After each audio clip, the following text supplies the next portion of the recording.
kung fu.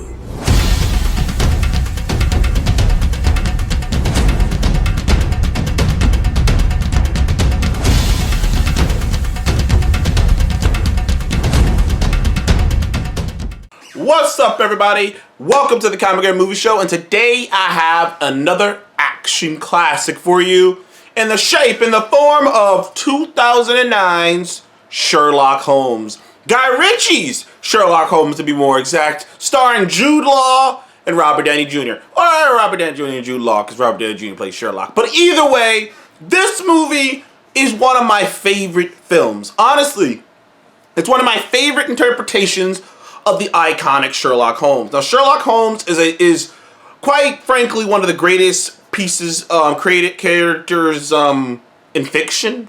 He is the iconic detective. Like, all detective stories pretty much written since the first Sherlock Holmes book came out in 1887, I believe, have pretty much kind of loosely been based off of, to a certain extent, the Sherlock Holmes character. He is the iconic detective. He is the detective you even think about.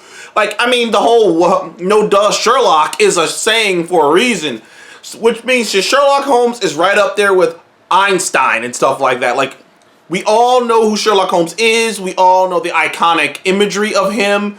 Like, he is, like I said, he's one of the greatest characters of all ever created. And over the decades, there have been many versions of Sherlock Holmes. Versions that I like. For instance, I was a huge fan of the BBC channel's Sherlock show with Benedict Cumberbatch and Martin Freeman. I thought that show was a great modern day interpretation of Sherlock Holmes. Well, I thought it was a fun modern day interpretation of Sherlock Holmes. And very recently, I also gave the Sherlock Holmes that came out, I think it was on NBC, I can't remember, with Lucy Liu in it, The Elementary.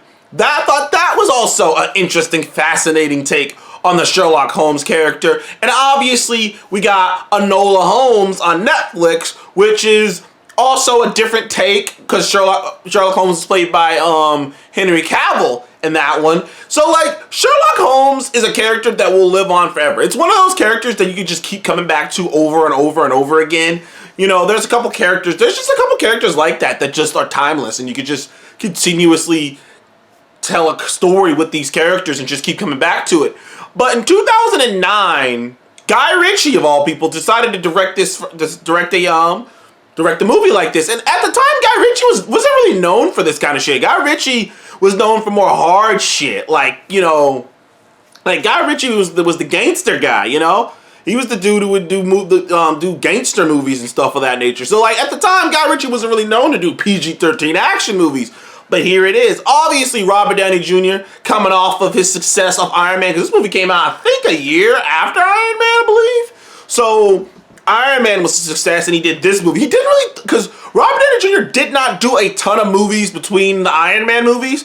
Between Iron Man 1, Iron Man 2, Avengers, and Iron Man 3, he did like a couple movies in the middle.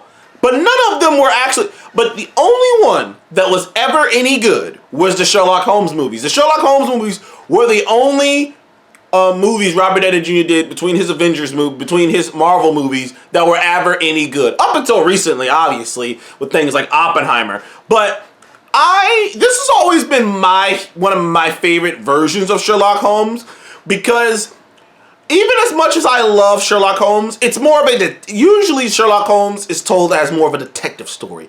It's more about finding the clues and whatnot. And like, if anything, it's maybe a thriller at times. But for the most part, it's just find the clues, follow the breadcrumbs. Sherlock Holmes using his great deductive skills to figure out and see things that no one else can see. Bang, bang, boom. Eventually, they find the killer. Or you find the answer to whatever he's looking for. But this version of Sherlock is more aggressive. This version of Sherlock is more combative. Him and Watson are more combative, to the point where, like, it is a detective story. It is him following breadcrumbs. It is that. But for the most part, it's more of an action period piece movie than the traditional Sherlock following clues. Don't get me wrong, that is in here, and there's a lot of it. but often it's just him just doing things on the fly. First of all, Robert Downey Jr. does an amazing job as Sherlock Holmes. First of all, great British accent. Fits right in. Like some actors, some American actors can't do a British accent to save their lives. Robert Downey Jr. is not one of them. He does a great British accent. He plays, this version of Sherlock is a little bit more manic than other versions of Sherlock. He's a little bit more radical, like a little out there in terms of like what he's doing, because they kind of give you a glimpse into his mind, and I think this is an iconic scene because it's been referenced, it's been parodied, it's been made fun of, it's been shown many times since this movie. But at a certain point in the movie, mostly at the beginning of the movie, Sherlock goes into this slow motion, almost bullet time sequence where he is like how he's gonna attack someone, and he is breaking it down to the audience too. Like, I'm gonna hit him here, and it's gonna.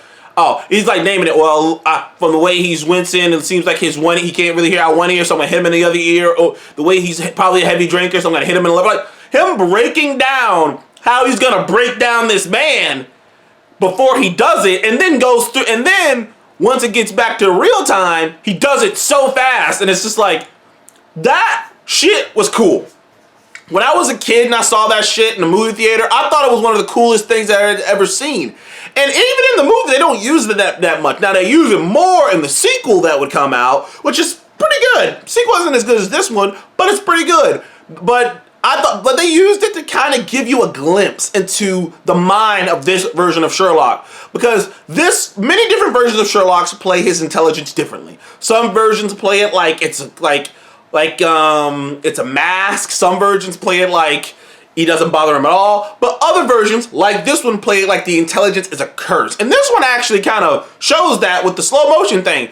Because essentially, you can assume that whole slow motion sequence that he does a couple times at the beginning of the movie, breaking down shit, is how he lives. Like, he is constantly in that state. Which is why they don't go back to doing it. Because it's like, you get it. This is how his mind works. He is constantly in a slowed down state of breaking down, who someone is, breaking down shit about people. And they show it throughout the course of the movie, him just, using his great deductive skills. I mean, just his skills of knowing the city of London, the fact that he was blindfolded and he knew exactly where he was, not by just the thumps of the fucking ride and the bakery they went by and shit like that. Just classic Sherlock Holmes is shit. Jude Law also is in this, and he does a great job as Watson. They have great chemistry together.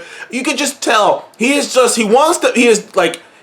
manic friend who he's just trying to keep under control, but Sherlock is just off the chains, dude.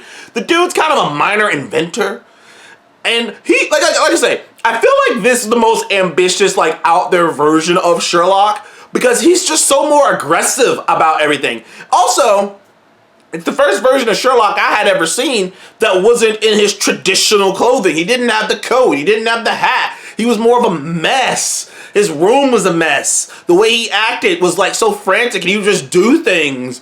And I loved it. And he'd just do things, just scream for Watson. Watson, help me! Like, it's a funny fucking movie. There are multiple sequences throughout the course of this movie that are just hilarious. Like, fucking Sherlock fighting this giant, which is already a funny, fun, action movie trope. And the giant picks up the big hammer, and he picks up the tiny hammer, and he's just like, whoo, fuck. Like shit.